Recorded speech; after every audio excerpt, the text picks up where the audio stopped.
Morning बच्चों, आज मैं आपको नगीन प्रकाशन क्लास 10th का प्रश्नावली 3.1 का प्रश्न क्रमांक संख्या 18 कराने जा रहे हैं बच्चों। उसके पहले के क्वेश्चंस मैंने पहले की वीडियो में डाल दिए हैं, आप वहां जाकर देख लेना। क्वेश्चन है हमारे पास, आलेखीय विधि से दिखाइए कि निम्नलिखित प्रत्येक दिए समीकरण निकाय का कोई हल नहीं है अर्थात असंगत है। इसका मतलब होता है बच्चों कि कोई हल नहीं है, मतलब जो आलेखीय विधि से जो आपका ग्राफ बनेगा उस ग्राफ की रेखाएं रेल की पटरी की तरह होंगी, समानांतर होंगी, एक कहीं आपस में मिलेंगी नहीं। क्वेश्चन है हमारे पास 2x + y = 2 और 6x + 3y = 20। बच्चों इसके लिए हमें सबसे पहले एक व्यापक वर्ग समीकरण का फॉर्मूला देखना होगा। फॉर्मूला क्या है हमारे पास, a1x + b1y + c1 = 0, a2x + b2y + c2 = 0। हल करने के लिए बच्चों हमें ये देखो, ये क्वेश्चन है, हमें इसको इस रूप में रखना है, यानी ये जो 2 है इक्वल के इधर है, इसको इक्वल के इधर लाना है। ये प्लस का है तो क्या हो जाएगा, यानी यहाँ पर माइनस का हो जाएगा। ऐसे यहाँ पर देखो 20 प्लस का है, 20 को हम इधर ले आए तो ये माइनस का हो गया। बच्चों ये हमारे पास c1 और ये c2 मिल गया। अब आप देखो a1 की वैल्यू आपकी यहाँ पर कितनी है, a1 है आपके पास, ये देखो बच्चों ये a1 है आपके पास 2, a2 की वैल्यू है आपके पास यहाँ देखो 6, यानी 2 1 जा और 2 3 जा बच्चों, यानी ये नंबर हो गया आपके पास 1/3। अब आप आगे देखो, ये हो गया आपके पास b1 की वैल्यू यहाँ पर कुछ नहीं है, मतलब इसको हम 1 मान लेंगे, और b2 की वैल्यू यहाँ पर 3 है। आप देखो a1/a2 और b1/b2 बराबर हो गया। अब c1 की वैल्यू देख लो, c1 है आपके पास -2 और ये c2 है आपके पास -20।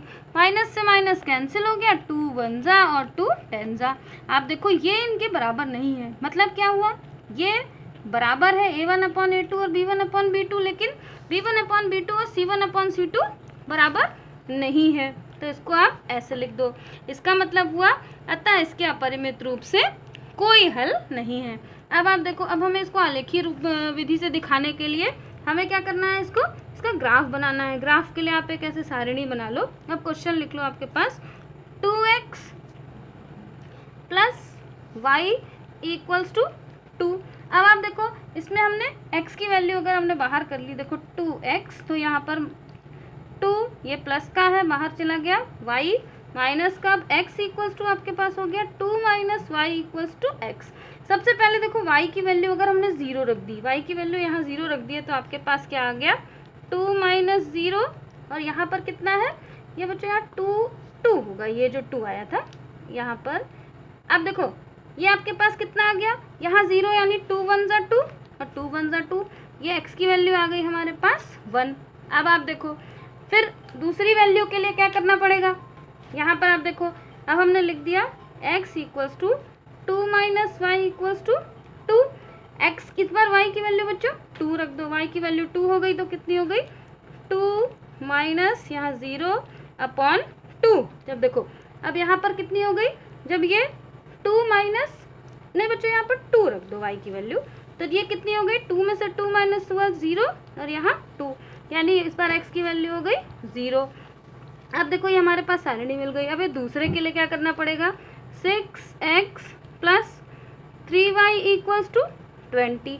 यहाँ पर भी आप देखो x की वैल्यू हमने बाहर कर ली, तो कितना हो गया हमारे पास 20, ये प्लस का था इधर हो गया माइनस का 3y, x = 20 - 3y यहाँ अपॉन 6।